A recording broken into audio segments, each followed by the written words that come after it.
Good evening అండి. ఈ రోజు హిందూ అనాలిసిస్ స్టార్ట్ చేసే ముందు ఈ రోజు మన ఎజెండా ఏంటి, మనం ఆర్టికల్స్ ఏవేవి కవర్ చేస్తున్నాం, ఆల్మోస్ట్ ఎవ్రీ ఇంపార్టెంట్ ఆర్టికల్ మనం టచ్ చేస్తున్నాం ప్రతిరోజు. సో ఈ రోజు కూడా అన్ని ఆర్టికల్స్ కవర్ చేద్దాం జాగ్రత్తగా. చూడండి అసలు ఏమేమి కవర్ చేస్తామంటే, the first article is intention to abet suicide cannot be assume. Supreme court చెప్పడం జరిగింది సూసైడ్ గురించి. సూసైడ్ ని, ఆత్మహత్యల్ని ప్రేరేపించే విషయాల గురించి సుప్రీం కోర్టు మాట్లాడడం అనేది జరిగింది, రైట్? ఆ జడ్జిమెంట్ గురించి డీటెయిల్ గా డిస్కస్ చేద్దాం. దాంతో పాటు branded witches two women killed, చాలా అమానవీయమైనటువంటి ఘటన, ఒక దారుణమైనటువంటి ఒక ఇన్సిడెంట్ జరిగిందండి. దాని గురించి అస్సాంలో జరిగింది. విచెస్ గా ఇద్దరు ఉమెన్ ని బ్రాండ్ చేసి, విచెస్ గా ఇద్దరు ఉమెన్ ని చూపించి, ఇద్దరు వాళ్ళని చంపడం, దారుణంగా చంపేసి క్రిమేట్ చేయడం అనేది జరిగిందండి, పాతి పెట్టడం జరిగింది. దాని గురించి మాట్లాడదాం. అసలు what is the social issue అని మాట్లాడదాం. Government can't keep differing labour reforms అనేవి రీసెంట్ గా తీసుకురావడం అనేది జరిగింది. What are those labour reforms? దానికి లేబర్ యూనియన్స్ నుంచి ఎందుకు చాలా అపోజిషన్ అనేది రావడం జరిగింది? వీటన్నింటి గురించి డీటెయిల్డ్ గా మాట్లాడదాం, లేబర్ రిఫార్మ్స్ గురించి. On China's national day, dozens held in Hong Kong లో చాలా మంది నిర్బంధించడం అనేది జరిగిందంట. ఎందుకు, ఏం జరిగింది, హాంకాంగ్ కి చైనాకి మధ్య రిలేషన్ ఏంటి, దాని హిస్టరీ నుంచి, పూర్వోత్తరాల నుంచి, పునాదుల నుంచి ప్రతిదీ మనం మాట్లాడదాం, ఓకేనమ్మా? తర్వాత good conduct is key to early release. Supreme court అనేది ఏం చెప్పిందంటే, తొందరగా విడిచిపెట్టాలంటే ఖైదీలని, బందీలుగా ఉన్న వాటి ఖైదీలు ఎవరైతే ఉంటారో వాళ్ళని తొందరగా విడిచిపెట్టాలంటే గుడ్ కండక్ట్ ఉండాలి, వాళ్ళకి మంచి క్రమశిక్షణ అనేది ఉండాలి జైల్లో వాళ్ళకి అని చెప్పడం అనేది జరిగింది. అది మన సిలబస్ పాయింట్ ఆఫ్ వ్యూలో ఎలా మాట్లాడదామో చూద్దాం. 3-fold increase in leopard capture అనేది, లెపర్డ్ క్యాప్చర్ అండ్ ట్రాన్స్లొకేషన్, ఏవైతే చిరుతపుల్లు ఉన్నాయో వాటిని క్యాప్చర్ చేయడం అండ్ ట్రాన్స్లొకేట్ చేయడంలో 3-fold ఇంక్రీజ్ అనేది అయిందంట. 3 రెట్లు పెరగడం అనేది జరిగిందంట ఆ నెంబర్. అసలు దాని గురించి ఏంటో చూద్దాం. Maldives slow progress in rights a concern అని చెప్పి అన్నారు. మాల్దీవ్స్ రైట్స్ ఏంటి, హ్యూమన్ రైట్స్ మాల్దీవ్స్ కి ఎందుకు ప్రాబ్లం వచ్చింది, వాట్ ఈస్ దట్ ఇష్యూ అని డీటెయిల్డ్ గా మాట్లాడదాం. జాగ్రత్తగా వినండి, ఫోకస్డ్ గా వినండి, అన్ని ఆర్టికల్స్ డీటెయిల్డ్ గా అర్థమవుతాయి. Before starting today's first article, let me talk about, ఒక్కసారి వినండి అమ్మా, ఒక్కసారి వినండి కరెంట్ అఫైర్స్ కోర్స్ గురించి. మీకు ఇది అద్భుతమైన కోర్సు, మీకు అద్భుతంగా చెప్తాను, ఒక్కసారి చూడండి అమ్మా. యూపీఎస్సీ కరెంట్ అఫైర్స్ కోర్స్ అనేది మేము లాంచ్ చేస్తున్నాము. బిఫోర్ దీనిలో ఏం కవర్ అవుతుందంటే, మీకు తెలుసు డైలీ హిందూ అనాలిసిస్ ఎంత లోతుల నుంచి, ఫ్రమ్ వెరీ బేసిక్స్ నుంచి చెప్పడం జరుగుతుందో, అలాగే యూపీఎస్సీ కరెంట్ అఫైర్స్ మీకు హిందూ అనాలిసిస్ రోజు చేయడం అనేది జరుగుతుంది, రికార్డెడ్ సెషన్ అనేది ఇవ్వడం అనేది జరుగుతుంది. దానితో పాటు వాల్యూ ఎడిషన్ ఏం జరుగుతుంది అంటే, ప్రతిదీ హిందూలో ఇవ్వరు కదమ్మా, మీకు మొత్తం అండర్ ద సన్, మీకు మాస్టర్ అయిపోవాలంటే యూపీఎస్సీ కరెంట్ అఫైర్స్ లో మీరు మాస్టర్ అయిపోవాలంటే, ఎక్కడి నుంచి ప్రిలిమ్స్ లో క్వశ్చన్ వచ్చినా మీకు రావాలి అంటే, మీకు రోజుకి 10 క్వశ్చన్స్ చెప్పున ప్రతి ఆల్టర్నేట్ డేస్, అంటే ప్రతి ఆల్టర్నేట్ డేస్ 10+10 20 క్వశ్చన్స్ అనేవి ప్రిలిమ్స్ లెవెల్ ఎంసీక్యూస్ డిస్కస్ చేస్తాం. 20 క్వశ్చన్స్ కి 4 ఆప్షన్స్ ఉంటాయి. 20x4 ఎంతమ్మా, 80 ఆస్పెక్ట్స్ మీద, అట్లీస్ట్ 50 కాన్సెప్ట్స్ మీద పర్ఫెక్ట్ గ్రిప్ వస్తుంది every alternate day. Live sessions ఉంటాయి, మీరు డౌట్స్ అడగొచ్చు. మన హిందూ అనాలిసిస్ లో ఉన్నటువంటి డౌట్స్ ఏవైనా ఉంటే వాటిని కూడా మీరు అడగొచ్చు, డిస్కషన్స్ చేయొచ్చు. దాంతో పాటు వీక్లీ మెయిన్స్ క్వశ్చన్స్ అనేవి డిస్కస్ చేయడం అనేది జరుగుతుంది లైవ్ సెషన్ లో. ఎలా మెయిన్స్ క్వశ్చన్ ఎలా కన్స్ట్రక్ట్ చేయాలి, ఎలా ఇది చేయాలి, ఏ ఇష్యూని ఎలా అప్రోచ్ అవ్వాలి, ఎలా ఇంట్రడ్యూస్ చేయాలి, ఎలా కంక్లూడ్ చేయాలి, ప్రతిదీ డీటెయిల్డ్ గా చెప్పడం అనేది జరుగుతుంది. ప్రతి సండే మెయిన్స్ క్వశ్చన్ తాలూకా డిస్కషన్ అనేది ప్రతి సండే చేస్తాము. ప్రిలిమ్స్ అనేది ఎవ్రీ ఆల్టర్నేట్ డే చేస్తాము. ట్యూస్డే చేస్తాము, థర్స్డే చేస్తాము, సాటర్డే చేస్తాము. దాంతోపాటు సండే ఏం జరుగుతుంది, మెయిన్స్ ఆన్సర్ డిస్కషన్ అనేది జరుగుతుంది. మీకు ఎన్ని కాన్సెప్ట్స్ మీద మీరు గ్రిప్ సాధించవచ్చో మీరు ఒక్కసారి అర్థం చేసుకోండి. స్వయానా నేనే చెప్తాను, రైట్? ఎవ్రీ డీటెయిల్డ్ గా చాలా ఓపిక్ గా చెప్పడం అనేది జరుగుతుంది. అద్భుతం ఏంటంటే దీనికి, ఇది లైఫ్ టైం వ్యాలిడిటీ కోర్స్ అండి. ఒక్కసారి జాయిన్ అయితే కరెంట్ అఫైర్స్ మీరు ఎన్నాళ్ళైనా ప్రిపేర్ అవ్వచ్చు, ఎన్నాళ్ళైనా ఈ కోర్స్, ఎన్నాళ్ళైనా మీరు క్లాసులు అనేవి వినొచ్చు. అద్భుతమైన కోర్సు. ప్రెజెంట్ 7,000 అనేవి అనుకుంటున్నాం, దాన్ని 5,000గా మార్చడం అనేది జరిగింది. జస్ట్ 5,000కి ఇనాగ్రల్ ఆఫర్ కింద ఇస్తున్నాం. October 12 వరకు ఈ ఫీజు అనేది అప్లికేబుల్ అవుతుంది. తర్వాత 7,000 తిరిగి అయిపోవడం అనేది జరుగుతుంది. సో ఈ లోపే ఉపయోగించుకోండి. One of the wonderful course. మిమ్మల్ని కరెంట్ అఫైర్స్ లో పూర్తి నిష్ణాతులుగా, పూర్తి దీనిగా వెరీ మోస్ట్ పవర్ఫుల్ గా తయారు చేసే పూర్తి బాధ్యత నేను తీసుకుంటాను. నాతో పాటు మీరు వర్క్ చేయడానికి రెడీ అయితే చెప్పండి, వండర్ఫుల్ కోర్స్ మీకోసం. రైట్, ఏవైనా డౌట్ ఉంటే ఇది నా నెంబర్ స్వయానా నా నెంబరే, నాకు వాట్సాప్ చేయొచ్చు, లేకపోతే నాకు ఒకసారి ఫోన్ చేయండి, కోర్స్ గురించి చెప్తాను, డీటెయిల్డ్ గా మనం మాట్లాడదాం. Right, perfect. Let's move to the first article అమ్మా. ఈ రోజు మనం మాట్లాడబోయే ఫస్ట్ ఆర్టికల్ చూడండి, intention to abet suicide cannot be assumed. ఇది సుప్రీం కోర్టు చెప్పడం అనేది జరిగింది. సుప్రీం కోర్టు ఏం చెప్పింది అంటే, అబెట్ అంటే ఏంటంటే ప్రేరేపించడం. రైట్, అబెటింగ్ అంటే ఏంటి? ప్రేరేపించడం. అయితే సూసైడ్ ని ఒక ఆయన ప్రేరేపిస్తున్నాడు, అబెట్ చేస్తున్నాడు, ప్రోత్సహిస్తున్నాడు అని చెప్పి మీరు అస్యూమ్ చేయకూడదు. పోలీసులతో చెప్పడం జరిగింది, పోలీస్ మస్ట్ షో ఏ ప్రూఫ్, ఏ రికార్డెడ్ ప్రూఫ్, విజిబుల్ ప్రూఫ్ అనేది చూపించాలి అని చెప్పి సుప్రీం కోర్టు చెప్పడం అనేది జరిగింది. దీని తాలూకా ఇష్యూస్ ఏంటి, దీన్ని ఏ విధంగా చదువుకోవాలి ఎగ్జామ్స్ కి అని డీటెయిల్ గా మాట్లాడదాం. మనం దీన్ని కోర్ట్ వెడిక్స్ లో మాట్లాడతాం, జిఎస్ పేపర్ 2 లో సిలబస్ పాయింట్ ఆఫ్ వ్యూలో జిఎస్ పేపర్ 2 లో దీన్ని డీటెయిల్ గా డిస్కస్ చేస్తాం. రైట్, దీనికంటే ముందు మీరు కాస్త బ్యాక్గ్రౌండ్ అనేది, నేను ఎప్పుడు ఆర్టికల్స్ నుంచి బ్యాక్గ్రౌండ్ చెప్తాను కదా, బ్యాక్గ్రౌండ్ నుంచి వెళ్దాం. ఫస్ట్ మనం తెలుసుకోవాల్సింది మన కాన్స్టిట్యూషన్ లో ఉన్నటువంటి article 21. Article 21 of the constitution ఏం చెప్తుంది అంటే, మనిషికి ఏమిస్తుంది అంటే, it provides protection to life and personal Liberty.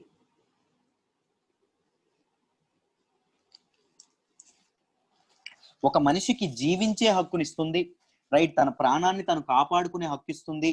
దాంతో పాటు పర్సనల్ లిబర్టీ, తన స్వతంత్ర స్వేచ్ఛ ఏదైతే ఉంటుందో, తన వ్యక్తిగత స్వేచ్ఛను తను కాపాడుకునే దీన్ని కూడా ఆర్టికల్ 21 మన రాజ్యాంగం అనేది మన భారతదేశ పౌరులకి, ద సిటిజన్స్ ఆఫ్ ఇండియాకి ఇవ్వడం అనేది జరుగుతుంది. దీని అర్థం ఏంటి, డీటెయిల్డ్ అర్థం ఏంటి? No person shall be deprived of his life. ఏ వ్యక్తి కూడా తన ప్రాణాన్ని కానీ తన జీవితాన్ని కానీ తను దూరం కాకూడదు.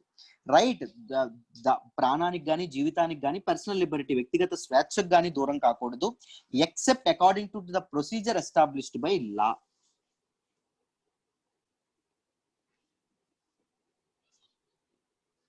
ఒక మనిషి యొక్క ప్రాణం అనేది ఇంకొక ప్రైవేట్ ఎంటిటీ కానీ వేరే వ్యక్తి కానీ తీసుకోవడం అనేది తప్పు.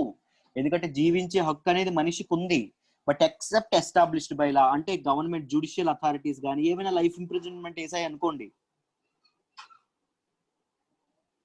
ఇప్పుడు ఖైదు చేయడం అనేది మనిషి వ్యక్తిగత స్వేచ్ఛను హరించడమే కదా. ఎక్సెప్ట్ స్టేట్ కానీ, జ్యుడిషియల్ అథారిటీస్ కానీ, రాజ్యం ఏదైతే ఉందో, కంట్రీ ఏదైతే ఉందో, పబ్లిక్ అథారిటీస్ ఏవైతే ఉన్నాయో అవి చెప్పిన ప్రొసీజర్ పట్ల కాకుండా, procedure according to that procedure కాకుండా వేరే విధంగా మనిషిని తన తాలూకా లైఫ్ ని, తన తాలూకా జీవించే హక్కును కోల్పోలేడు అని చెప్పడం అనేది జరిగింది. దీన్ని ఆర్టికల్ 21 ని మీ అందరికీ తెలిసే ఉంటుంది. It is the heart of fundamental rights అండి. ప్రాథమిక హక్కులన్నింటికెల్లా ఇది హృదయము అని చెప్పడం జరుగుతుంది. ఎందుకంటే మనిషి జీవించే హక్కే లేకపోతే ఇంకే హక్కు ఉంటుంది? మనిషికి జీవించే హక్కే లేకపోతే ఫ్రీ ఆఫ్ స్పీచ్ ఉంటుందా? ఫ్రీడమ్ ఆఫ్ స్పీచ్ ఉంటుందా? వాక్ స్వాతంత్రం అనేది ఉంటుందా? మనిషికి జీవించే హక్కే లేకపోతే ఫ్రీడమ్ టు ఫార్మ్ అసెంబ్లీస్ ఉంటాయి, అసెంబ్లీస్ అనే ఫార్మ్ చేసే ఇది ఉంటుందా? మనిషికి జీవించే హక్కే లేకపోతే ఒక ప్లేస్ నుంచి ఇంకొక ప్లేస్ కి మూవ్ అయ్యే హక్కు ఉంటుందా? రైట్, మనిషికి జీవించే హక్కే లేకపోతే పత్రికా స్వేచ్ఛ అనేది ఉంటుందా? మనిషికి జీవించే హక్కే లేకపోతే అసలు ఏం ఉంటుంది? జీవించే హక్కే లేకపోతే ఏమి ఉండదు. సో అందుకోసమనే ఫండమెంటల్ రైట్స్, ప్రాథమిక హక్కులు ఏవైతే ఉన్నాయో వాటన్నింటికి హార్ట్ అని చెప్పి ఆర్టికల్ 21 అంటారు. ఆర్టికల్ 21 దేని గురించి డిస్కస్ చేస్తుంది? మనిషి యొక్క లైఫ్ అండ్ పర్సనల్ లిబర్టీని కాపాడడానికి కృషి చేయడం అనేది జరుగుతుంది. రైట్, ఇప్పుడు సూసైడ్ లాస్ ఇన్ ఇండియాలో సూసైడ్ లాస్ ఏమున్నాయో చూద్దాం. ఆత్మహత్యల గురించి ఏమైతే లాస్ ఉన్నాయో వాటి గురించి డీటెయిల్ గా మాట్లాడదాం, జాగ్రత్తగా వినండి. ఇండియాలో సూసైడ్ లా ఏంటి అంటే section 309 of Indian penal code అండి. Section 309 309 of Indian penal code, IPC section 309 అంటాము. ఇది ఏం చెప్తుంది అంటే, commit to suicide attempt to commit suicide, ఆత్మహత్యకి పాల్పడ్డావు అనుకో, యు ఆర్ పనిషబుల్. నువ్వు ఆత్మహత్యకి పాల్పడకూడదు. నువ్వు ఎప్పుడైనా ఆత్మహత్యకి పాల్పడితే you are punishable. Attempt to commit suicide is punishable అని చెప్పి సెక్షన్ 309 అనేది చెప్పడం అనేది జరిగింది. అయితే సుప్రీం కోర్టు 1994లో ఏం చెప్పింది అంటే, ఈ అటెంప్ట్ టు సూసైడ్ ఏదైతే ఉందో అది పనిషబుల్ కాదు అని చెప్పి దీన్ని డీక్రిమినలైజ్ చేయడం అనేది జరిగింది. ప్రాథమిక హక్కులకి పాజిటివ్ ఎఫెక్ట్స్ ఎలా ఉంటాయో నెగిటివ్ ఎఫెక్ట్స్ అలాగే ఉంటాయి అని చెప్పడం అనేది జరిగింది. అంటే మనిషికి రైట్ టు లైఫ్ ఎలా ఉంటుందో సిమెట్రిక్ గా రైట్ టు డై అనేది ఉంటుంది, చచ్చిపోయే హక్కు కూడా మనిషికి ఉంటుంది అని చెప్పడం అనేది జరిగింది. మనిషికి రైట్ టు స్పీచ్ ఎలా ఉంటుందో, right to freedom of speech ఎలా ఉంటుందో, మాట్లాడే హక్కు ఎలా ఉంటుందో, రైట్ టు స్టే కామ్ కూడా అలాగే ఉంటుంది. నువ్వెందుకు కామ్ గా ఉన్నావని చెప్పి అడగలేము, వాడు కామ్ గా ఉండడం కూడా వాడి హక్కే అని చెప్పి సుప్రీంకోర్టు చెప్పడం అనేది జరిగింది. తర్వాత ఏం జరిగింది సార్ అంటే 1996లో, నేను చెప్తున్నప్పుడు నోట్స్ అని డీటెయిల్ గా రాసుకుంటామా, మీకు చాలా ఉపయోగపడుతుంది నోట్స్ రాసుకుంటే, రైట్. తర్వాత 1996లో ఏం చెప్పింది అంటే, పాత ఇచ్చిన రూలింగ్ ఏదైతే ఉందో 94లో మేము చెప్పిన సుప్రీంకోర్టు చెప్పిన రూలింగ్ ఏదైతే ఉందో, రైట్ టు డై అనేది కాన్స్టిట్యూషనల్ చేశారని చెప్పాం కదా, ఇది కాన్స్టిట్యూషనల్లీ రాంగ్ అని చెప్పడం అనేది జరిగింది. మనిషికి చచ్చిపోయే హక్కు అనేది లేదు అని చెప్పడం జరిగింది. దాంతో పాటు 94 అనేది ఐపీసీ సెక్షన్ 309 ని ఇది చేయడం అనేది జరిగింది, పూర్తిగా కొట్టేయడం అనేది జరిగింది. 96 జడ్జిమెంట్ దాన్ని మళ్ళీ రివైవ్ చేయడం అనేది జరిగింది. ఐపీసీ సెక్షన్ 309 ఉండాలి అంటే అటెంప్ట్ టు సూసైడ్, ఆత్మహత్యకి అటెంప్ట్ చేసే వాళ్ళు ఎవరైతే ఉంటారో, ఆత్మహత్య ప్రయత్నం ఏదైతే ఉంటుందో అది సివియర్లీ పనిషబుల్ అని చెప్పి 96 తాలూకు వెడ్డిక్ లో సుప్రీంకోర్టు చెప్పడం అనేది జరిగింది, రైట్. అయితే 2008లో ఫామ్ చేసినటువంటి లా కమిషన్ ఏదైతే ఉందో అది ఏం చెప్పింది అంటే, సూసైడ్ బిట్స్ కెనాట్ బి డీక్రిమినలైజ్డ్ అని చెప్పడం అని చెప్పడం అనేది జరిగిందండి. అంటే ఆత్మహత్య దీన్ని డీక్రిమినలైజ్ చేయాలి, ఆత్మహత్య ప్రయత్నాన్ని డీక్రిమినలైజ్ చేయాలి అని చెప్పి లా కమిషన్ చెప్పడం అనేది జరిగింది. అంటే పనిష్మెంట్ తీసేయాలి సూసైడ్ చేసుకునే వాళ్ళ మీద అని చెప్పడం అనేది జరిగింది. ఎందుకంటే సూసైడ్ చేసుకోవాలి, ఆత్మహత్య చేసుకోవాలి అనే ఇంటెన్షన్ ఒక సౌండ్ మైండ్ కి, ఒక హెల్దీ మైండ్ కి ఎప్పుడు వస్తుంది అంట, ఆ మైండ్ డిప్రెషన్ కి గురైనప్పుడు, హోప్లెస్ అయినప్పుడు, రైట్, నమ్మకం అనేది కోల్పోయినప్పుడు, అండ్ ఎమోషనల్ అవుట్ బ్రేక్ అయినప్పుడు, ఎమోషనల్ గా వాళ్ళు తట్టుకోలేనప్పుడు, రైట్.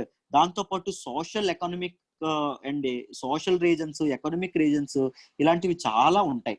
ఇలా ఒక మనిషి ఎప్పుడైతే తీవ్ర ఆవేదనకు గురవుతాడో అప్పుడే ఒక మనిషి చనిపోవాలనుకుంటాడు కదా, రైట్. అలాంటి ఆవేదనలో ఉన్న మనిషికి ఇంకా పనిష్మెంట్ ఇవ్వడం అనేది ఎంతవరకు కరెక్ట్?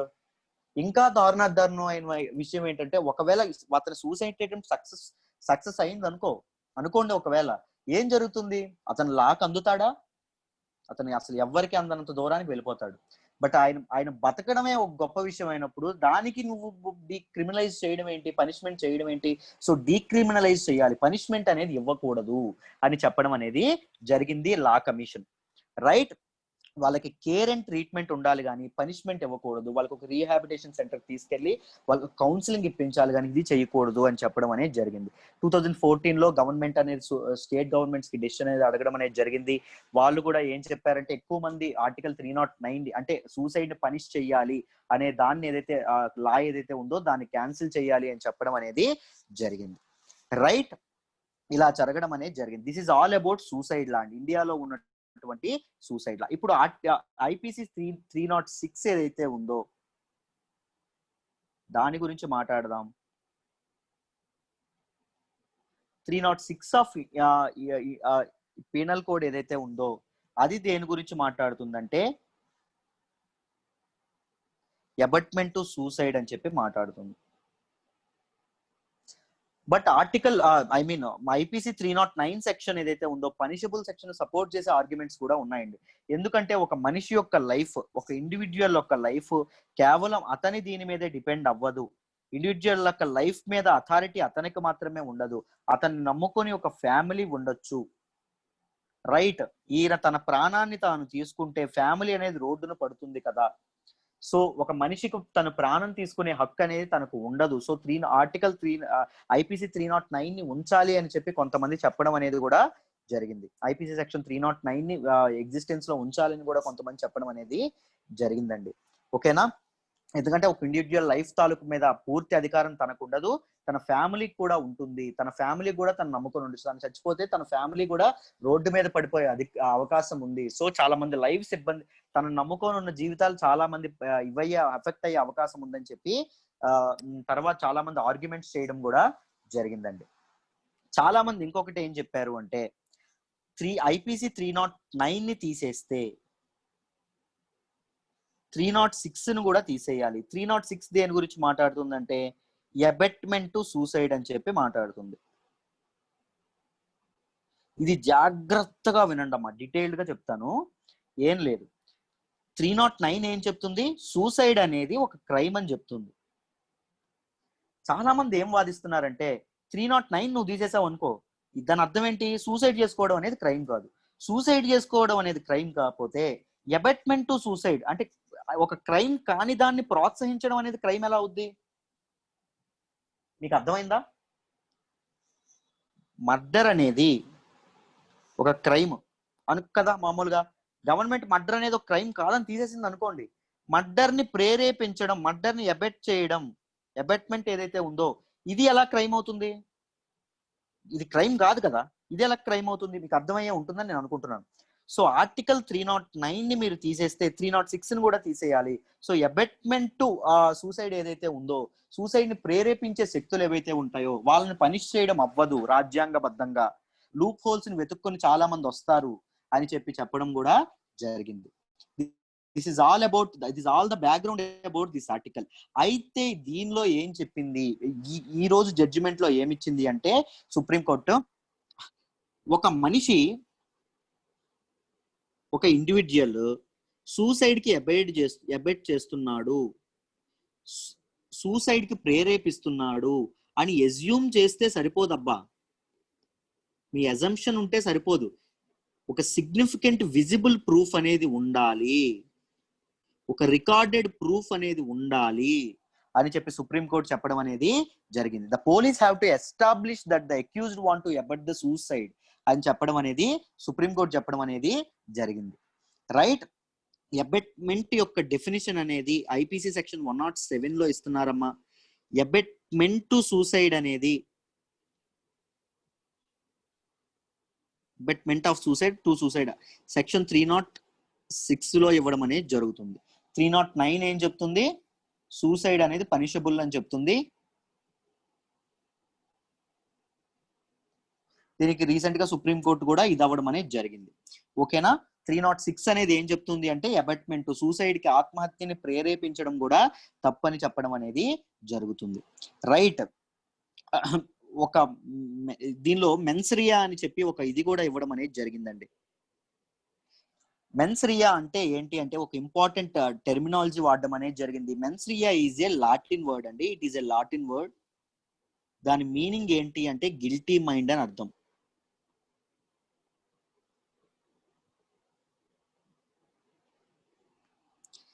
రైట్. గిల్టీ మైండ్ ఒక అంటే హత్యకు ప్రేరేపించాలని మైండ్ అనేది, హత్యకు ప్రేరేపించాలని ఇంటెన్షన్ ఏదైతే ఉందో అది ప్రూవ్ చేయడానికి ఒక రికార్డ్ అనేది ఎస్టాబ్లిష్ చేయాలి. రైట్. ఒక ఇది అనేది ఉండాలి, సూసైడ్ కి ఆయన ప్రేరేపిస్తున్నాడు అని చెప్పి ఒక విజిబుల్ ప్రూఫ్ అనేది ఉండాలి. రైట్. అప్పుడే ఇదవుతుంది, అప్పుడే వాళ్ళని మనం శిక్షించగలము అని చెప్పి సుప్రీంకోర్టు చెప్పడం అనేది జరిగింది. మెన్సరియా అంటే ఏంటంటే ఇది ఒక mental element of a person. This is a mental element of a person intention to commit a crime అండి. ఒక క్రైమ్, ఒక నేరాన్ని చేయడానికి, ఒక నేరాన్ని ఇది చేయడానికి మనిషి తాలూకా ఇంటెన్షన్ ఏదైతే ఉంటుందో, మనిషి తాలూకా దృక్పథం ఏదైతే ఉంటుందో దానిని ఈ మెన్సెరా అంటాం. దాని గిల్టీ మైండ్ అని చెప్పి అనడం అనేది జరుగుతుంది. మెనీ క్రైమ్స్ కి ఇది ఒక నెసెసరీ కీ ఎలిమెంట్ అని చెప్పి కూడా చెప్పడం అనేది జరిగింది. ఐ హోప్ మీకు డీటెయిల్డ్ గా ఈ ఆర్టికల్ అర్థమైందని అనుకుంటున్నానండి. కంప్లీట్ గా అర్థమైందని అనుకుంటున్నాను. Let's move to the next article. Next article వచ్చేసి branded witches two women killed and cremation in Assam. చాలా దారుణమైన ఘటన అనేది జరగడం అనేది జరిగింది. రైట్. దీన్ని మనం సోషల్ ఇష్యూస్ లో GS పేపర్ 1 లో చదువుకోవడం అనేది జరుగుతుంది. ఏం జరిగింది అంటే ఇద్దరు ఆడవాళ్ళని విచెస్ అని చెప్పి విచెస్ అంటే మీకు తెలిసే ఉంటుంది, చాలా మంది మంత్రగత్తెలు అంటారు. వాళ్ళగా ప్రేరేపించి వాళ్ళిద్దరిని చంపేసి క్రిమేట్ చేయడం అనేది జరిగింది. ఎక్కడ అంటే అస్సాంలో. ఎగ్జామ్ పాయింట్ ఆఫ్ వ్యూలో దీన్ని ఎలా చదువుకోవాలి అంటే, విచ్ హంటింగ్ అనే సబ్జెక్ట్ గురించి మనం మాట్లాడుకోవాలండి డీటెయిల్డ్ గా. అసలు ఏంటి విచ్ హంటింగ్, ఏంటి దీని సంగతి ఏంటో డీటెయిల్డ్ గా చెప్తాను, జాగ్రత్తగా వినండి. Which hunting is an age old social malaise అండి. మన చాలా హిస్టారికల్ గా ఎప్పటి నుంచో, ఎంతో కాలం నుంచి సొసైటీలో పాతుకుపోయినటువంటి ఒక దారుణమైన విషయం ఏంటంటే విచ్ హంటింగ్. రైట్, దీనిలో ఏం చేస్తారంటే ఉమెన్ ని విచెస్ గా బ్రాండ్ చేస్తారు. ఉమెన్ ని మంత్రగత్తెలుగా చూపిస్తారు బయట సమాజానికి. చూపించి ఏం చేస్తారంటే, విచెస్ అంటే ఏంటి అంటే they have super natural powers అని చెప్పి చెప్తారు. వాళ్ళకి సూపర్ న్యాచురల్ పవర్స్ ఉన్నాయి, వాళ్ళు సొసైటీకి హార్మ్ చేస్తారు అని చెప్పి బయటికి బ్రాండింగ్ అని చేస్తారు, సొసైటీకి హార్మ్ చేస్తారని. ఓకేనా? ఆ విక్టిమ్ ఎవరైతే ఉంటారో, ఎవరినైతే ఏ ఉమెన్ అయితే చూపిస్తున్నారో ఆ ఉమెన్ కి చాలా టార్చర్ అనేది పెడతారండి, సివియర్ టార్చర్ అనేది పెడతారు. బీటింగ్స్ కానీ, కొంతమంది అయితే విలేజ్ రోడ్స్ మీద నేక్డ్ గా పరిగెత్తించడం కానీ, రైట్, హెయిర్ ని ఊడదీయడం కానీ, పళ్ళని టీత్ ని ఊడదీయడం కానీ, ఇలా సివియర్ టార్చర్ పెట్టడం అనేది జరుగుతుంది. ఎవరికమ్మా అంటే ఆ ఉమెన్ కి, ఎవరైతే విక్టిమ్ ఉంటారో వాళ్ళకి. రైట్, వీళ్ళ చిల్డ్రన్ ఎవరైతే ఉంటారో వాళ్ళని సోషల్లీ ఎక్స్క్లూడ్ చేయడం అనేది జరుగుతుంది, వాళ్ళని ఇది చేయడం అనేది జరుగుతుంది, వాళ్ళని బహిష్కరించడం అనేది, సామాజికంగా బహిష్కరించడం అనేది జరుగుతుంది. కొంతమంది ఉమెన్ తాలూకా ఉమెన్ తాలూకా పిల్లల్ని చంపేయడం కూడా జరుగుతుంది ఈ ఉమెన్ హంటింగ్ లో. రైట్, ఇంత దారుణమైన సోషల్ ఇష్యూ అనేది మనకి ఇంకా ఉంది. చాలా సోషల్ ఇష్యూస్ తో మనం ఇప్పుడు బాధపడుతున్నాం, బికాస్ ఈ సూపర్ న్యాచురల్ ఇష్యూస్ ఏవైతే ఉన్నాయో వీటన్నిటితో మనం చాలా బాధపడడం అనేది జరుగుతుంది, సూపర్ఫిషియల్ థింగ్స్ ఏవైతే ఉంటాయో వాటి వల్ల. రైట్, అయితే వీటి తాలూకా రీజన్స్ ఏంటి? ఇంత విచ్ హంటింగ్ ఇలాంటిది ఇంకా ప్రివలెంట్ గా మనం ఆల్రెడీ 21వ శతాబ్దంలో ఉన్న 21st సెంచరీలో ఉన్నాం. బట్ ఎందుకు ఇది ఇంకా ప్రివలెంట్ గా ఉంది అని చెప్పి మనం మాట్లాడుకుంటే, ఫస్ట్ రీజన్ ఏంటి అంటే సూపర్ఫిషియల్ బిలీఫ్స్ అండి. సూపర్ఫిషియల్ బిలీఫ్స్ అనేవి ఎక్కువ ఉన్నాయి. దాని తర్వాత రిలీజియస్ ప్రాక్టీసెస్ ఏవైతే ఉన్నాయో, రిలీజియస్ ప్రాక్టీసెస్ లో భాగంగా కూడా ఇలాంటి వాళ్ళని విచెస్ అని చెప్పి బయటికి ప్రొజెక్ట్ చేయడం అనేది జరుగుతుంది. దాంతోపాటు ప్యాట్రియార్కియల్ సొసైటీ ఏదైతే ఉందో, మనకి మగవాడు ఎక్కువ అనే సొసైటీ ఏదైతే ఉందో దాని వల్ల కూడా రావడం అనేది జరుగుతుంది. ఏమైతుందంటే చెప్తాను చూడండి, ఎవరైనా ఉమెన్ సెక్షువల్ అబ్యూజ్ కానీ, సెక్షువల్ అడ్వాన్స్మెంట్ కానీ, లేకపోతే వాళ్ళ ప్రాపర్టీ అండ్ ల్యాండ్ మెన్ కి ఇవ్వకపోతే ఏం చేస్తారంటే వాళ్ళని విచెస్ గా ప్రొజెక్ట్ చేయడం అనేది, బ్రాండ్ చేయడం అనేది జరుగుతుంది. మగాళ్ళు ఎక్కువగా చేసి వాళ్ళని చంపేయడం అనేది జరుగుతుంది. ఇలాంటి ఒక సోషల్ నార్మ్ అనేది ఎప్పటి నుంచో మన సొసైటీ అనేది విచ్ హంటింగ్ అనే తీవ్రమైన బాధతో బాధపడడం అనేది జరుగుతుందమ్మా. దాంతోపాటు very important lack of education. నేను నా స్టూడెంట్స్కి ఎప్పుడూ చెప్తాను, విద్య ఒక్కటే అన్ని సమస్యలకి పరిష్కారం. సరైన విద్య ఉంటే ఏ ప్రాబ్లము సొసైటీలో ఉండదు, అన్ని ప్రాబ్లమ్స్ సొసైటీ నుంచి బయటకు వెళ్లాల్సిందే. సో ల్యాక్ ఆఫ్ ఎడ్యుకేషన్ కూడా ఒక కారణము అని చెప్పడం అనేది జరుగుతుంది. రైట్, అయితే మనకి మామూలుగా what are the solutions that we can tell, మనం ఎలాంటి సొల్యూషన్స్ మనం ఇవ్వచ్చు అంటే, యాంటీ విచ్ క్రాఫ్ట్ లాస్ ఏవైతే ఉన్నాయో వాటిని మనం స్ట్రెంథన్ చేయాలి, వాటిని మనం స్ట్రిక్ట్ గా ఇది చేయాలి, స్ట్రిక్ట్ గా ఇంప్లిమెంట్ చేయడం అనేది జరగాలి. దాంతోపాటు ఈ విచ్ క్రాఫ్టింగ్ ఇష్యూ గురించి చాలా మందికి తెలియదు, ఈవెన్ యూపీఎస్సీ ఆస్పిరెంట్స్ కూడా చాలా మందికి తెలియదు. దీనిని స్కూల్ కరిక్యులంలో ఏవైతే ఉన్నాయో, స్కూల్ కరిక్యులంలోకి దీన్ని ఇది చేయడం అనేది, ఆ స్కూల్ వాళ్ళ సిలబస్ లో దీన్ని ఇంక్లూడ్ చేయడం అనేది జరగాలి. దాంతోపాటు సొసైటీ యొక్క చేంజ్ ని సొసైటీ యొక్క పెర్స్పెక్టివ్ ని మార్చడానికి ఒక క్యాంపెయిన్స్ అనేవి రన్ చేయడం అనేది జరగాలి. నేను చెప్తున్నప్పుడు రన్నింగ్ నోట్స్ రాసుకోండమ్మా, మీకు చాలా ఉపయోగపడుతుంది.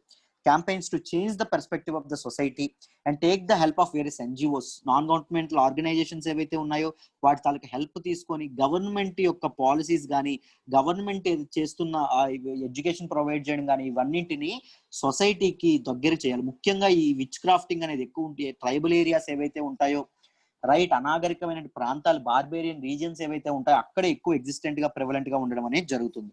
సో గవర్నమెంట్ తాలూకా పాలసీస్ కానీ, గవర్నమెంట్ తాలూకా నిర్ణయాలను కానీ, గవర్నమెంట్ తాలూకా వెల్ఫేర్ స్కీమ్స్ కానీ వాళ్ళకి దగ్గర చేయడం అనేది జరగాలమ్మా. Right, because this witchcrafting is very very prevalent in many of our states. Like ఇప్పుడు రీసెంట్ గా జరిగింది, అస్సాంలో జరిగింది, ముఖ్యంగా బీహార్, జార్ఖండ్, మధ్యప్రదేశ్, వెస్ట్ బెంగాల్, రాజస్థాన్ లాంటి ప్రాంతాల్లో ఈ విచ్ హంటింగ్ అనేది చాలా చాలా చాలా ఎక్కువ అండి, చాలా చాలా ఎక్కువ. అయితే గవర్నమెంట్ ఏం స్టెప్స్ తీసుకోలేదా సార్ దీని గురించి అంటే, గవర్నమెంట్ చాలా స్టెప్స్ తీసుకోవడం అనేది జరిగింది. అందులో మొదటి స్టెప్ ఏంటంటే ప్రాజెక్ట్ ప్రహారీ అండి.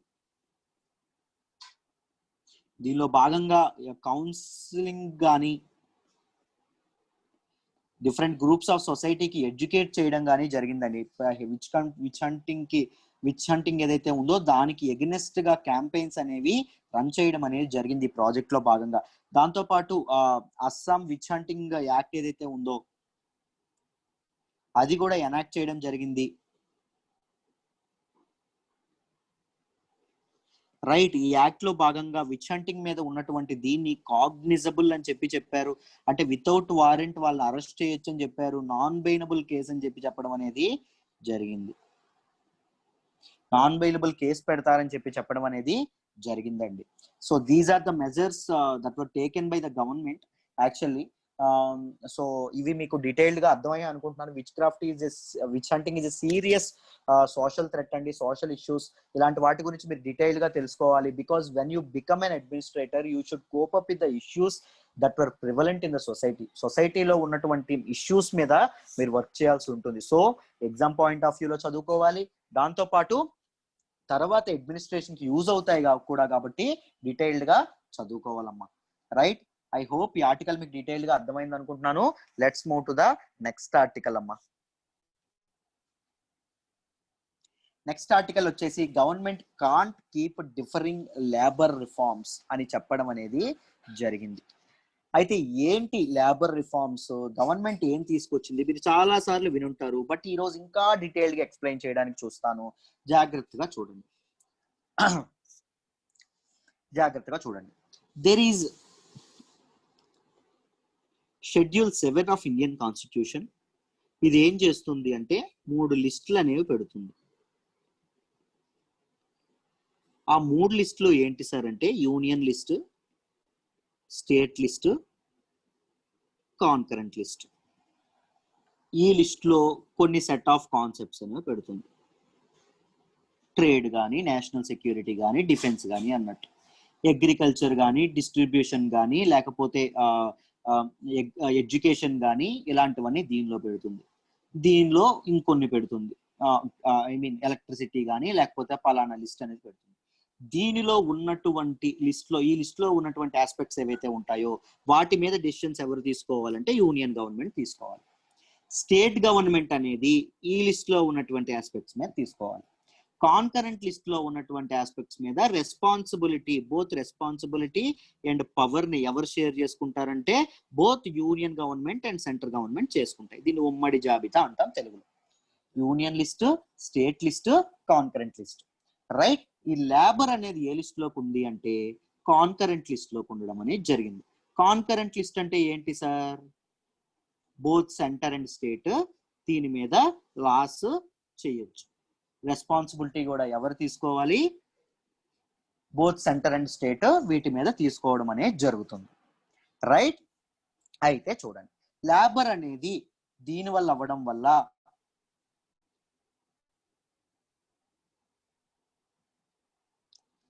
లేబర్ అనేది మనకి ఇదవ్వడం వల్ల, కాన్కరెంట్ లిస్ట్ లో ఉండడం వల్ల 100కు పైగా లేబర్ మీద 100కు పైగా స్టేట్ లాస్ అనేవి ఉన్నాయి, 40కి పైగా సెంటర్ లాస్ అనేవి ఉన్నాయి.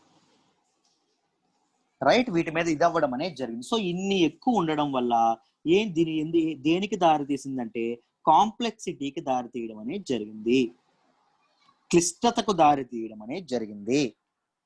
రైట్, అప్పుడు ఏం చేశారంటే 2002లో నేషనల్ కమిషన్ ఆన్ లేబర్ అనే దాని కమిషన్ వేసి దానికి రికమెండేషన్ చెప్పన్నారు.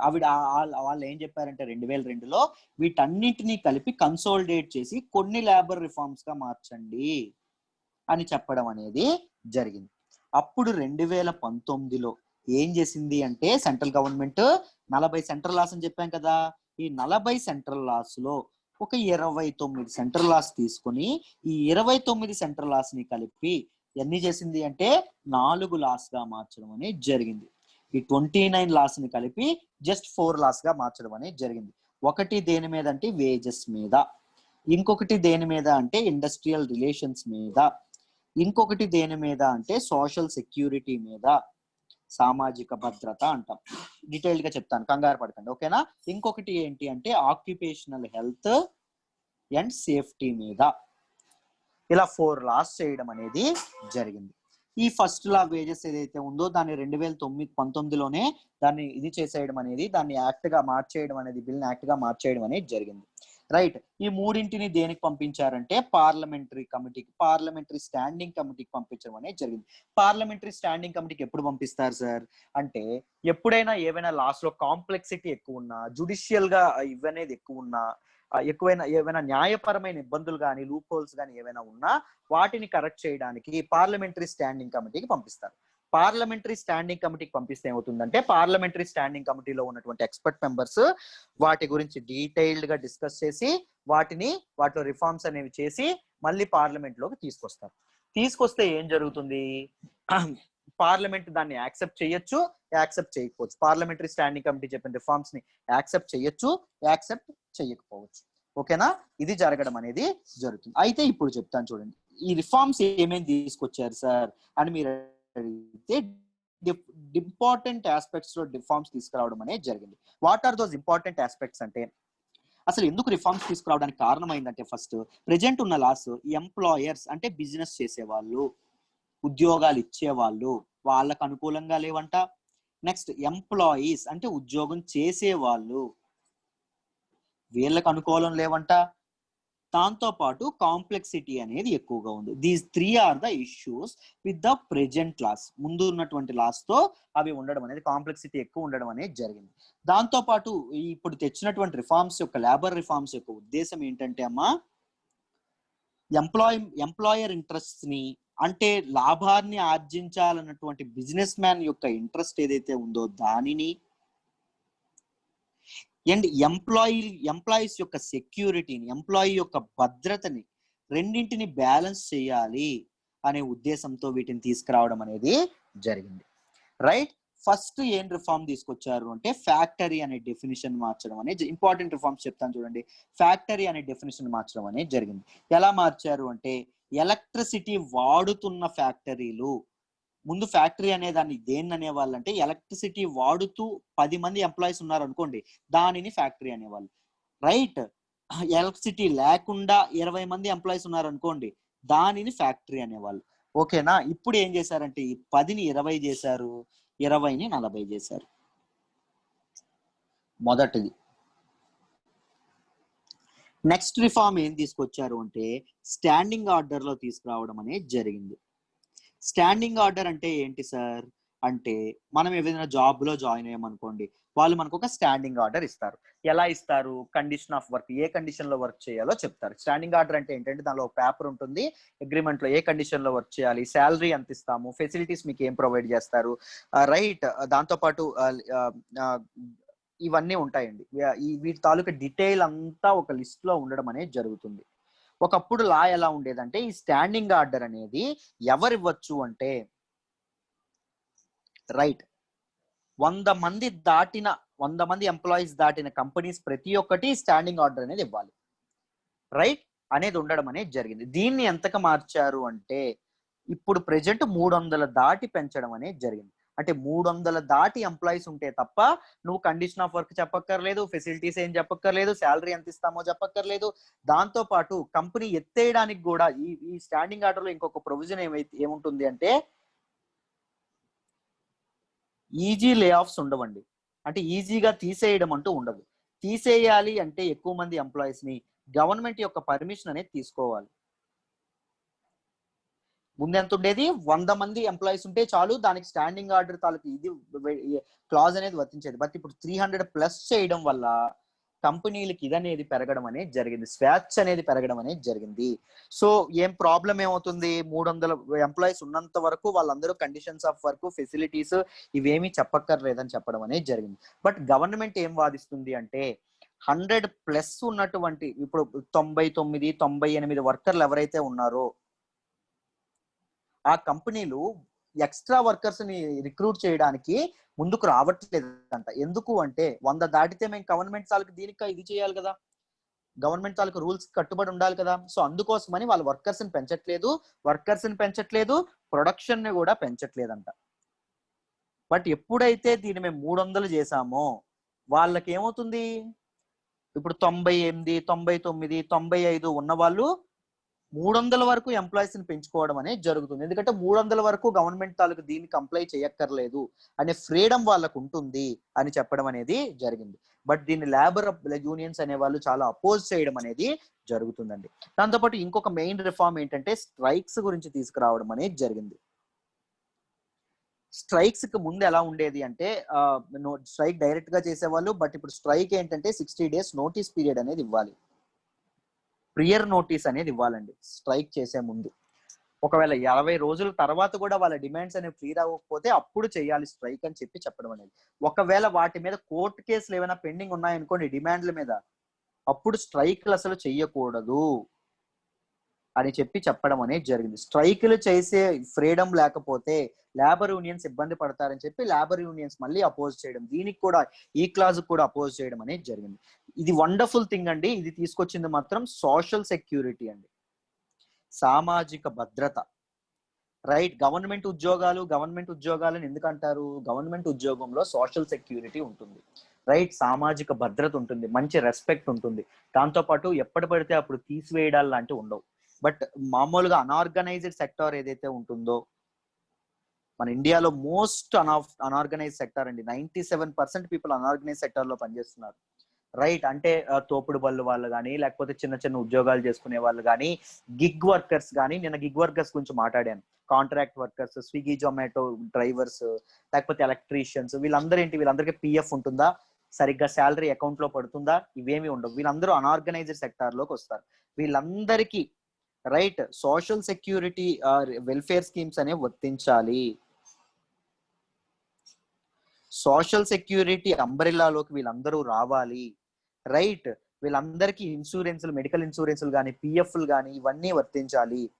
దీనికోసం నేషనల్ సోషల్ సెక్యూరిటీ బోర్డ్ అనేది ఏదైతే ఉంటుందో దాన్ని ఎస్టాబ్లిష్ చేయాలి అని చెప్పడం అనేది జరిగింది. దాంతోపాటు ఇంకొక మేజర్ రిఫార్మ్ ఏంటంటే ఆక్యుపేషనల్ సేఫ్టీ అండి.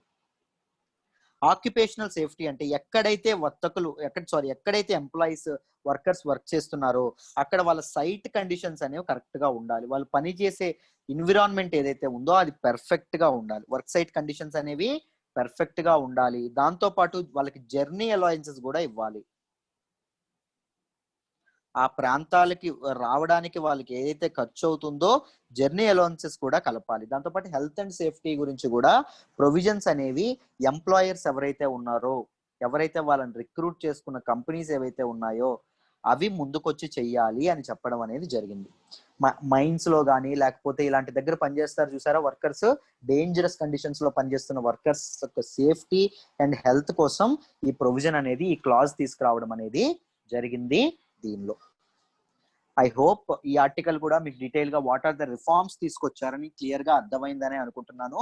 నేను చెప్పాను కదా, నేను ఆ ఆర్టికల్ డిస్కస్ చేసే ముందు ఏమైనా మీరు ఏం చేస్తారు, గివ్ వన్ రీడ్, ఒక్కసారి చదవాలి, నా అనాలిసిస్ వినాలి, తర్వాత ఇంకొకసారి చదవాలి, అప్పుడే మీకు డీటెయిల్డ్ అండర్స్టాండింగ్ అనేది వస్తుంది. Right, I hope it is clear. Let's move to the next article. On China's national day, dozens held in Hong Kong. Hong Kong లో చాలా మందిని ఇది చేయడం అనేది జరిగింది అని చెప్తున్నారు. అసలు ఏంటి హాంకాంగ్ చైనాకి మధ్య రిలేషన్ ఏంటి, ఎందుకు చైనా అనేది హాంకాంగ్ మీద తన ఉక్కుపాదం మోపుతుంది అని మనం కంప్లీట్ గా డిస్కస్ చేద్దాం. జాగ్రత్తగా వినండి. రైట్, ఈ హాంకాంగ్ ఏదైతే ఉందో దిస్ హాంకాంగ్ ఏమంటారు అంటే special administrative region of China అంటారు.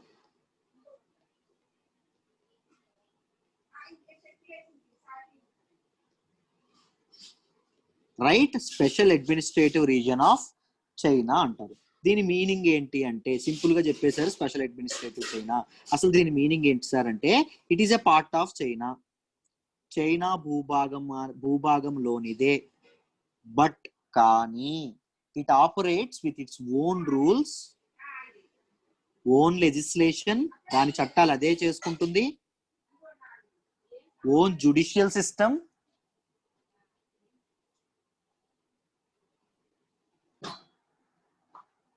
Own governance,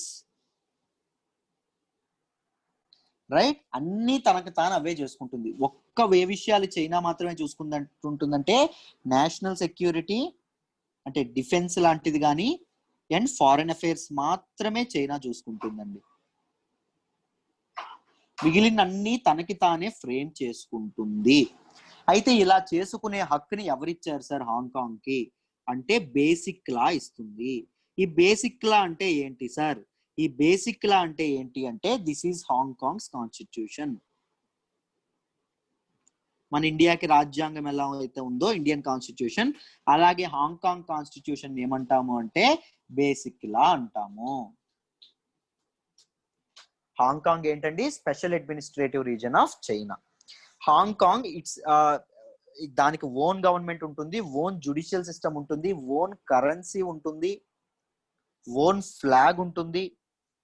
trade relations with other countries కూడా తన మట్టుగా తానికే ఉంటాయి అన్నమాట. తన ఎటానమీ అనేది తనకే ఉంటుంది.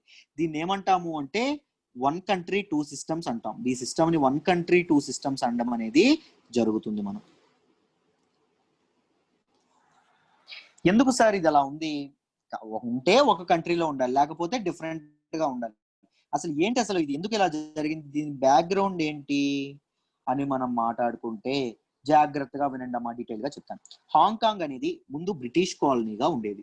అంటే మనల్ని ఎలా అయితే ఇండియాని ఎలా అయితే బ్రిటిష్ పరిపాలించిందో వీళ్ళని కూడా బ్రిటిషర్స్ పరిపాలించడం అనేది జరిగింది. ఇది ముందు ఎలా ఉండేది? బ్రిటిష్ కాలనీగా ఉండడం అనేది జరిగింది హాంకాంగ్, రైట్. బ్రిటిష్ అనేది హాంకాంగ్ లో బ్రిటిష్ కాలనీగా ఉన్న తర్వాత హాంకాంగ్ కి స్వతంత్రం వచ్చేటప్పుడు హాంకాంగ్ ని వదిలేసి బ్రిటిష్ కాలనీగా ఉండేటప్పుడు హాంకాంగ్ లోకి ప్రవేశించింది ఏంటి అంటే మన ఇండియాలోకి ఎలా అయితే డెమోక్రసీ ప్రవేశించిందో, ఫ్రీడమ్ లిబర్టీ ఎలా అయితే ప్రవేశించాయో హాంకాంగ్ పీపుల్ కూడా వీటికి అలవాటు పడడం అనేది జరిగిందండి. అండర్ బ్రిటిష్ రూల్ వీటికి అలవాటు పడడం అనేది జరిగింది.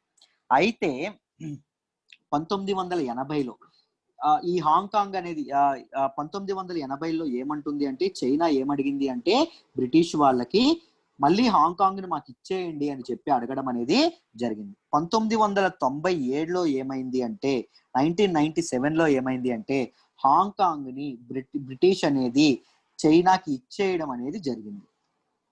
హాంకాంగ్ ని చైనాకి ఎవరు ఇచ్చేశారు? బ్రిటన్ ఇచ్చేయడం అనేది జరిగింది. ఎప్పుడు అంటే 1997లో. దేని ద్వారా ఇచ్చారు అంటే సైనో బ్రిటిష్ జాయింట్ డిక్లరేషన్ అనే దాన్ని ఒక దాన్ని ఇవ్వడం అనేది జరిగింది.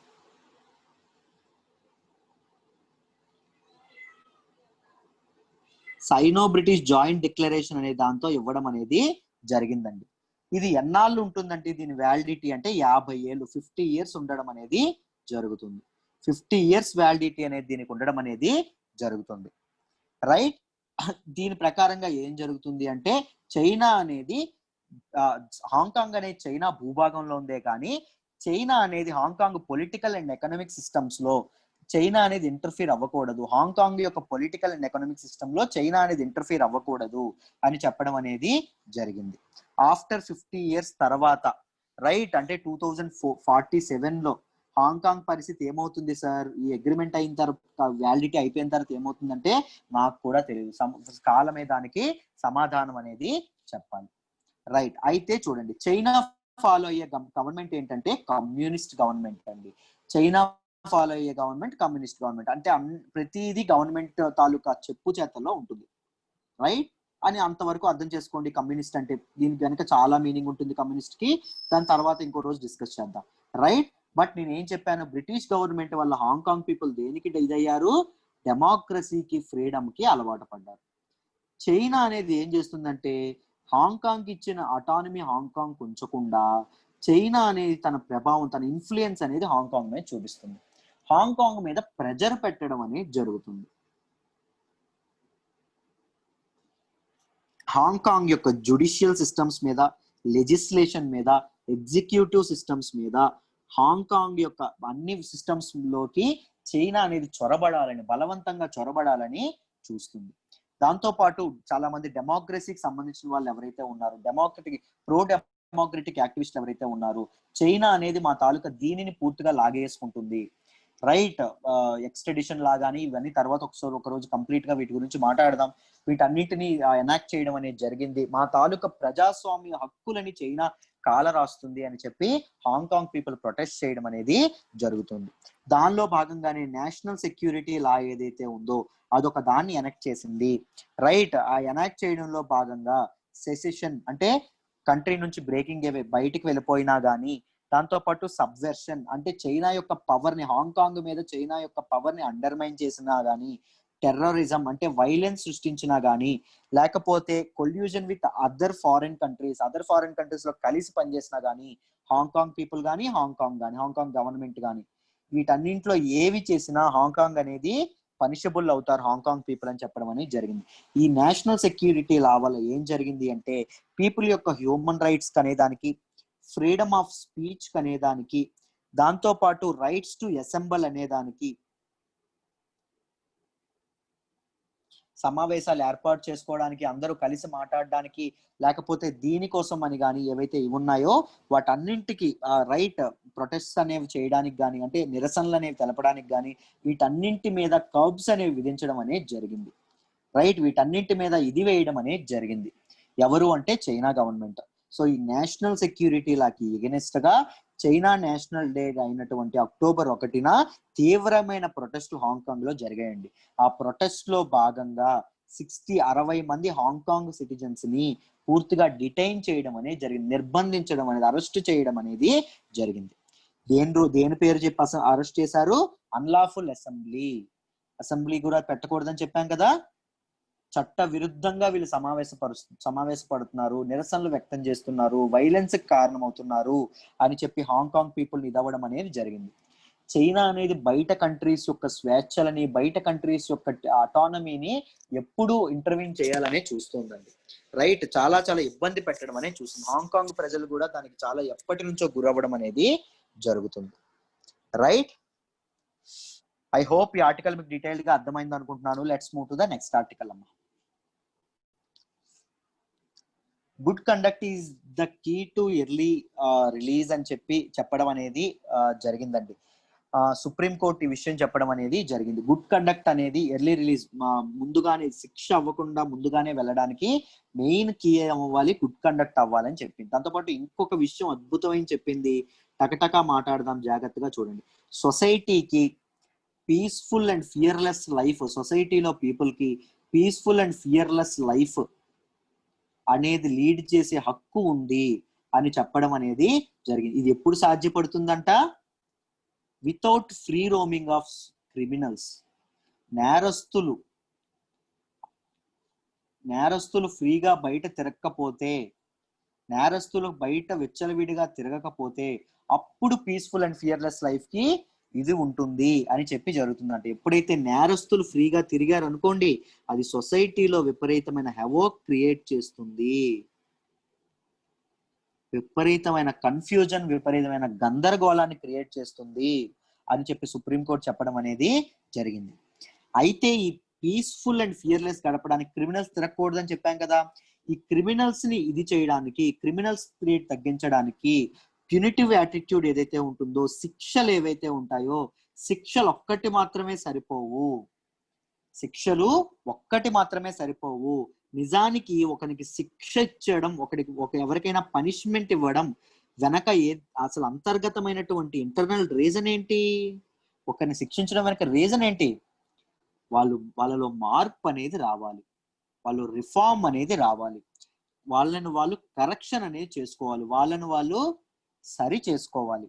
దాంతో పాటు వాళ్ళ మైండ్ ని వాళ్ళ దృక్పథాన్ని వాళ్ళు మార్చుకోవడం అనేది, క్రిమినల్స్ అనే వాళ్ళ దృక్పథాన్ని మార్చుకోవాలి. చిన్నపిల్లల్ని పెద్దోళ్ళు తిడతారు. ఎందుకు తిడతారు? వాళ్ళని కొట్టడం ఏమైనా ఇష్టమా? దండించడం ఇష్టమా? లేదు కదా. వాళ్ళు రేపు పొద్దున ఆ తప్పుని రిపీట్ చేయకూడదు. రేపు సొసైటీలో రేపు లైఫ్ ని లీడ్ చేస్తున్నప్పుడు ఆ తప్పుని మళ్ళీ రిపీట్ చేయకుండా ఉండడానికి ఇవి చేయడం అనేది జరుగుతుంది. అలాగే ఒక దేశం యొక్క, ఒక కంట్రీలో ఉన్నటువంటి సుపీరియర్ కోర్ట్ ఏదైతే ఉంటుందో, ఎపెక్స్ కోర్ట్ ఏదైతే ఉంటుందో, అది కూడా జనాలు తప్పు చేస్తే దండిస్తుంది. ఎందుకు? వాళ్ళని ఏమైనా శిక్షించడం కోర్టుకి ఇష్టమా? కాదు. వాళ్ళు రిఫార్మ్, వాళ్ళలో మార్పు రావాలి, వాళ్ళ కరెక్షన్, వాళ్ళని వాళ్ళు సరి చేసుకోవాలి, వాళ్ళ మైండ్ లో దృక్పథం అనేది రావాలి, వాళ్ళ దృక్పథం అనేది చేంజ్ అవ్వాలి క్రిమినల్స్ యొక్క. దాంతో పాటు వాళ్ళు మారి వచ్చిన తర్వాత వాళ్ళని జనాలు యాక్సెప్ట్ చేయాలి. ఒక బ్రదర్హుడ్ అనేది ప్రజల మధ్య ఇదవ్వాలి. వాళ్ళు కూడా మనుషులే, ఖైదీలు కూడా పాపం ఒక రోజు ఏదో ఒక ఆవేశం తట్టుకోలేక ఏమైనా తప్పు చేశారు, బట్ వాళ్ళు కూడా మనుషులే అనేటట్టు ఇది చెయ్యాలి అని చెప్పడం అనేది జరిగింది. దాంతో పాటు length of A present sentence యొక్క లెంత్ ఎంత అయితే ఉంటుందో, ఎంత కాలం అయితే శిక్షించబడాలి అని ఉంటుందో, రైట్, అది దేని మీద డిపెండ్ అవ్వాలి అంటే only length of the present only వాళ్ళ తాలూకా గుడ్ కండక్ట్ ఏదైతే ఉంటుందో, జైల్లో వాళ్ళ యొక్క క్రమశిక్షణ చర్యలు ఏదైతే ఉంటుందో దాన్ని బట్టే వాళ్ళకి ఎర్లీ రిలీజ్ అనేది ఇవ్వాలి, లేకపోతే ఇవ్వకూడదు. జైల్లో ఉన్నప్పుడు వాళ్ళు ఎలా ప్రవర్తిస్తున్నారో వాళ్ళ సత్ప్రవర్తన ఏదైతే ఉంటుందో అది మాత్రమే కీ రోల్ ప్లే చేయాలి. వాళ్ళు ఏజ్ అనేది ఎక్కువగా ఉంది, లేకపోతే వాళ్ళు వల్నరబుల్ గా ఉన్నారు, వాళ్ళు హెల్త్ ఇష్యూస్ అనేవి ఉన్నాయి, లేకపోతే పలానా రీజన్స్ ఏవైతే ఉంటాయో అవి ఇది చెయ్యకూడదు, అవి వాటికి కారణం అనేది అవ్వకూడదు. వాళ్ళని ఎర్లీ రిలీజ్ చేయడానికి వాళ్ళ తాలూకా సత్ప్రవర్తన అనే ఉండేది ఇవ్వాలి. ఎందుకంటే వాళ్ళు బయటకు వస్తే వాళ్ళ తాలూకా ప్రవర్తన మీద సొసైటీ తాలూకా ఇది కూడా ఆధారపడుతుంది. క్రిమినల్స్ అనే వాళ్ళు బయట ఫ్రీగా తిరిగితే జనాల యొక్క పీస్ఫుల్ అండ్ ఫియర్లెస్ లైఫ్ కి ఇబ్బంది కలుగుతుంది అని సుప్రీంకోర్టు తన దీనిలో చెప్పడం అనేది జరిగిందండి, తన వెడ్డిక్ట్ లో చెప్పడం అనేది జరిగింది. మనం జిఎస్ పేపర్ 2 లో మనం మాట్లాడుకుంటాం, మీ అందరికీ తెలుసు, రైట్. కోర్ట్ వెడ్డిక్ట్స్ గురించి మాట్లాడేటప్పుడు దీన్ని మనం మాట్లాడుకుంటాం, రైట్. ఐ హోప్ ఈ ఆర్టికల్ కూడా మీకు డీటెయిల్డ్ గా అర్థమైందని అనుకుంటున్నాను.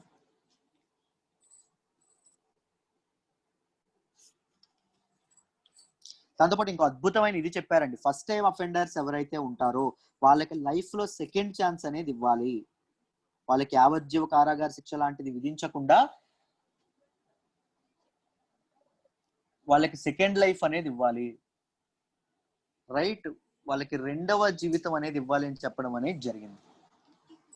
I hope it is clear. Thank you. Next చూడండి అమ్మా, 3-fold increase in leopard capture and translocation అని చెప్పి చెప్పడం అనేది జరిగింది. స్టడీస్ చెప్పాయి అంట. వాట్ ఈస్ దిస్ థింగ్ అనేది చెప్పి డీటెయిల్డ్ గా మాట్లాడదాం, జాగ్రత్తగా వినండి అమ్మా.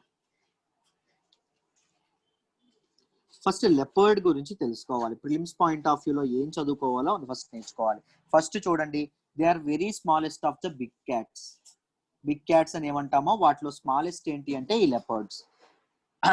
This is a nocturnal animal అండి, అంటే ఓన్లీ రాత్రిపూట మాత్రమే ఇది తన వేటన్ అనేది కొనసాగిస్తుంది, right. It is IUCN taluka red list లో ఇది వల్నరబుల్ సెక్షన్ లో దీన్ని ఇదవ్వడం అనేది జరిగింది, వల్నరబుల్ గా దీన్ని ఇది చేయడం అనేది జరిగింది. దీని తాలూకా యూజ్ ఏంటి సార్, దీన్ని ఎందుకు చదువుకోవాలి అంటే దీస్ ఆర్ టాప్ ప్రెడేటర్స్ అండి.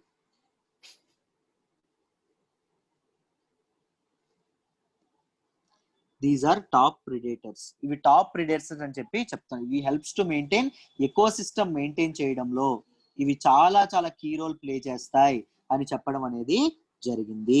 ఎందుకు అంటే హెర్బివోరస్ తాలూకా అంటే మొక్కల్ని తిన్నటువంటి ఏవైతే ఉన్నాయో, హెర్బివోర్ యానిమల్స్ ఏవైతే ఉన్నాయో వాటిని ఇవి తింటూ, రైట్, ఎకోసిస్టమ్ లో ప్లాంట్ తాలూకా నెంబర్ ఏదైతే ఉంటుందో, ప్లాంట్స్ తాలూకా నెంబర్ ఏదైతే ఉంటుందో అది ఇదయ్యేలాగా కీ రోల్ ప్లే చేయడం అనేది జరుగుతుంది, right. It keeps a check on herbivores మీద ఒక ఇది చేయడం అనేది జరుగుతుంది, right. These are the smallest of all and nocturnal animal, అంటే రాత్రిపూట మాత్రమే వేటాడేది.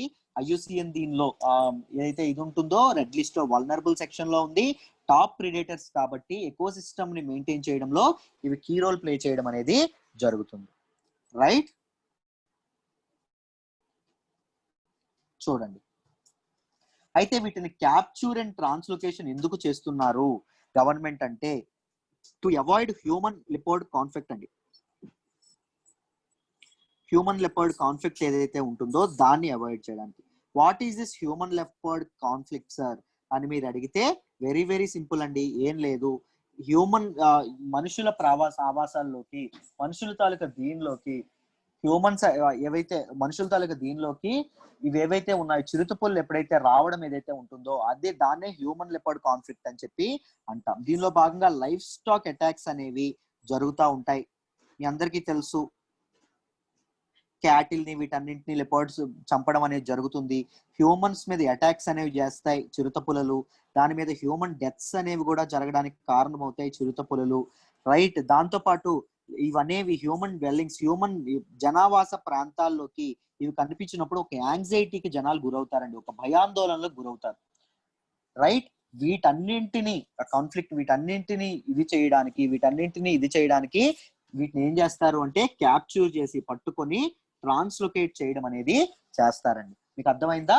అయితే ఈ క్యాప్చర్ అండ్ ట్రాన్స్లొకేషన్ నెంబర్స్ 3 రెట్లు పెరిగాయి అని చెప్పి ఆర్టికల్లో చెప్పడం అనేది జరిగింది. రైట్, కర్ణాటక గవర్నమెంట్ అనేది, కర్ణాటకలో ఈ సర్వే జరిగిందండి. కర్ణాటక గవర్నమెంట్ అనేది human leopard policy guide lines 2011 లో భాగంగా చాలా నిర్ణయాలు తీసుకోవడం అనేది జరిగింది. దేన్ని తగ్గించడానికి?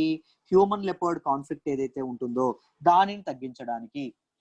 రైట్, హ్యూమన్ లెపర్డ్ కాన్ఫ్లిక్ట్ ఏదైతే ఉందో దానిని తగ్గించడానికి కొన్ని గైడ్ లైన్స్ అనేవి చేయడం అనేది జరిగింది.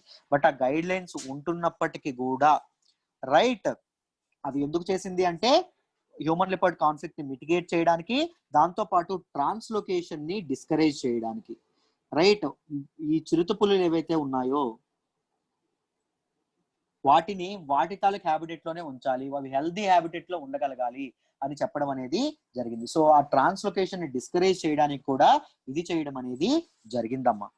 బట్ ఏం జరిగింది అంటే 3 రెట్లు పెరగడం అనేది జరిగింది అని చెప్పి చెప్తున్నారు. 1 నుంచి 3.5 వరకు పెరగడం అనేది 1.5 నుంచి 4.6 వరకు పెరగడం అనేది జరిగింది.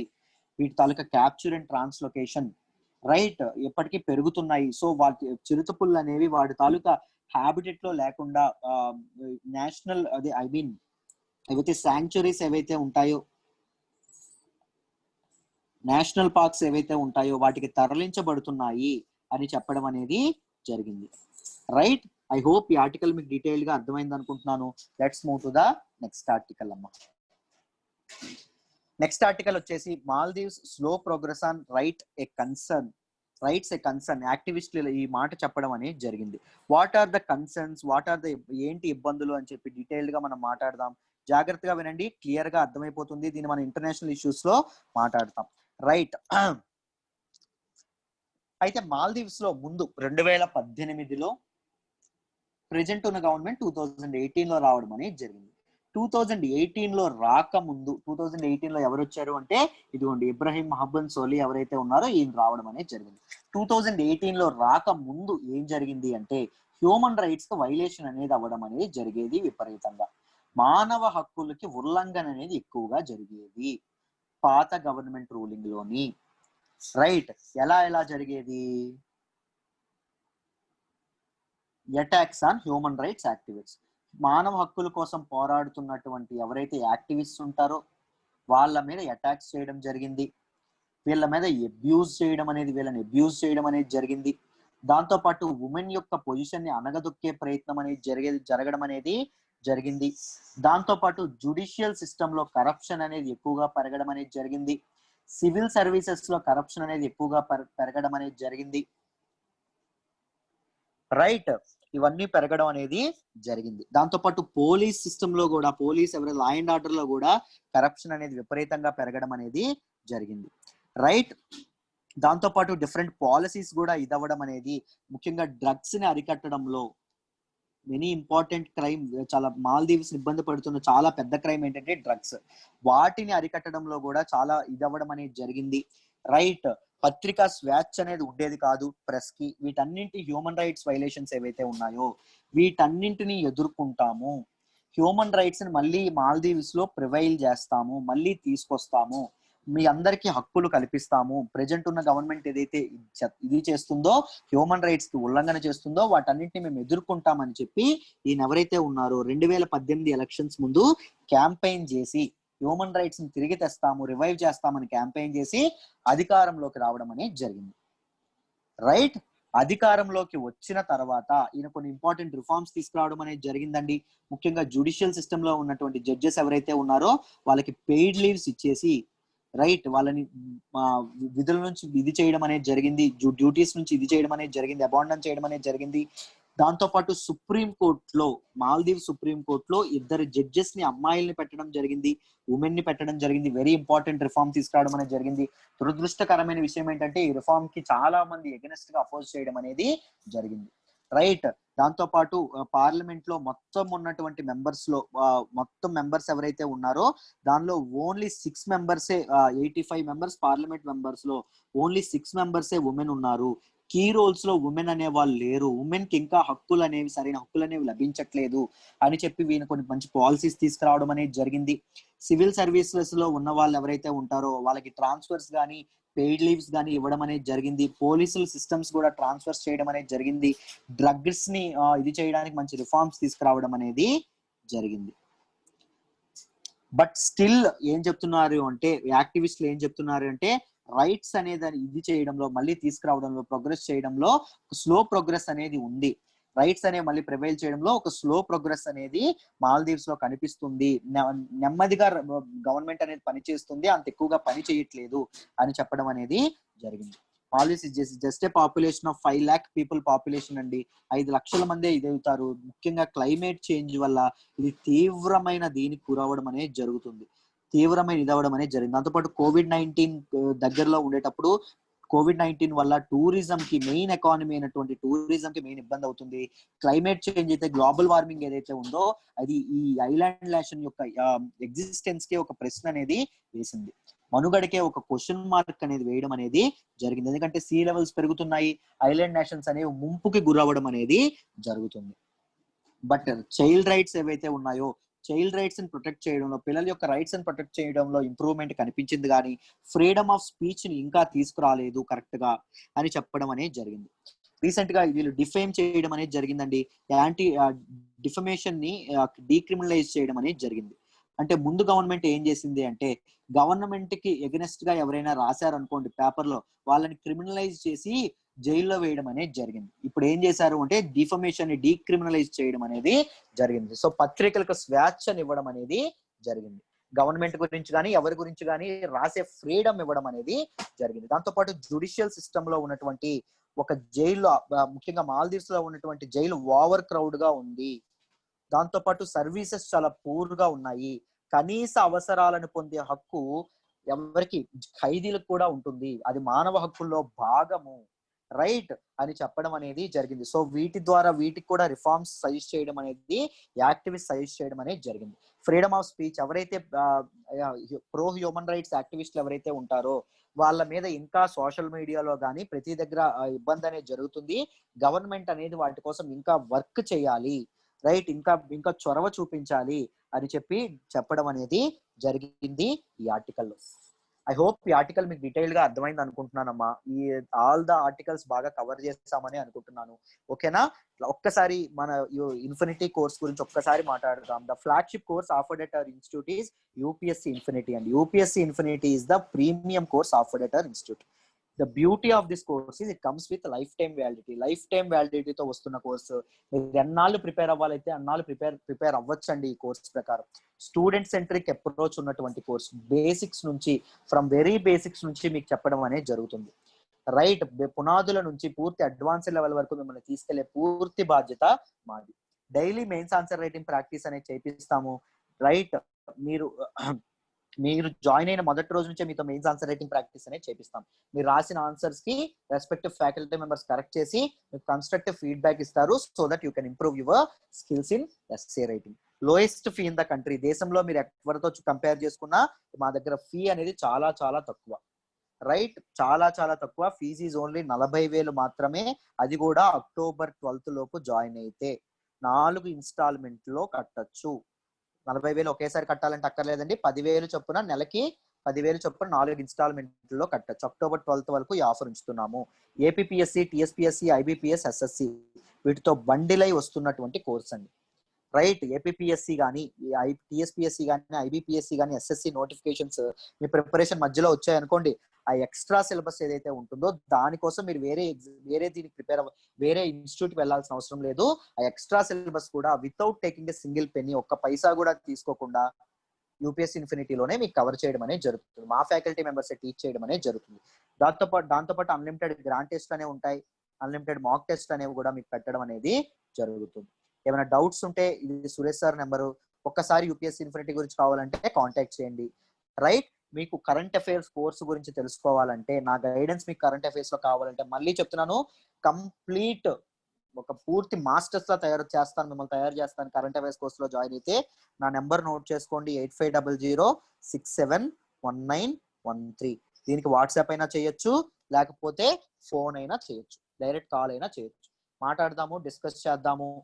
రైట్, కోర్స్ ఫీజు మామూలుగా 7,000 అండి. ఇనాగ్రల్ ఆఫర్ కింద కేవలం 5,000కు మాత్రమే ఇది చేస్తున్నాం. కేవలం 5,000కు మాత్రమే అందిస్తున్నాం. ఈ కోర్స్ కూడా life time validity course. Current affairs life time తో చెప్తున్నాం. చూడండి, మీరు అన్నాళ్ళు ప్రిపేర్ అయితే అన్నాళ్ళు చెప్తాం. ఓకేనా, జాగ్రత్తగా చూడండి. వీక్లీ 3 ప్రిలిమ్స్ ఎంసీక్యూ సెషన్స్ ఉంటాయి. డైలీ మెయిన్స్ హిందూ అనాలిసిస్ అనేది ఎవ్రీడే ఉంటుంది. దాంతో పాటు weekly 1 mains answer writing session అనేది డీటెయిల్డ్ సెషన్స్ అనేవి ఉంటాయి. రైట్, ఈ 3 సెషన్స్ లోని ఒక్కొక్క సెషన్ అనేది ఆల్టర్నేట్ డేస్ లో జరుగుతుంది. ఈ 3 సెషన్స్ లోని 20 to 25 క్వశ్చన్స్ అనేవి కవర్ చేస్తాను. 20 to 25 క్వశ్చన్స్ కి 4 ఆప్షన్స్ ఉంటాయి. మొత్తం ఈజీగా 100 కాన్సెప్ట్స్, 100 కాకపోయినా ఒక 60 to 80 కాన్సెప్ట్స్ అయినా ఒక సెషన్ లో డిస్కస్ చేయడం అనేది జరుగుతుంది. ఈ సెషన్ లో మీరు ఎంత ఎక్కువ నాలెడ్జ్ సీక్ చేయొచ్చు, ఎంత ఎక్కువ కాన్సెప్ట్స్ మీద కమెంట్ తెచ్చుకోవచ్చు అర్థం చేసుకోండి. ఓకేనా, డీటెయిల్డ్ గా మెయిన్స్ ఆన్సర్ రైటింగ్ మీద కూడా డీటెయిల్డ్ గా డిస్కస్ చేస్తాం. ఓకేనా, ఆ క్వశ్చన్ మీద. ఓకేనా, రైట్, వన్ సెషన్ అనేది చేస్తాం. దీనిలో 2 to 3 క్వశ్చన్స్ అనేవి డీటెయిల్డ్ గా డిస్కస్ చేస్తాం, ఇష్యూస్ గురించి కానీ దీని గురించి కానీ. మిమ్మల్ని మాస్టర్స్ చేసే బాధ్యత నాది, నన్ను నమ్మండి. ఇది నా నెంబర్, ఒకసారి ఫోన్ చేయండి, మాట్లాడదాం. Right, I hope it is clear. Thank you so much.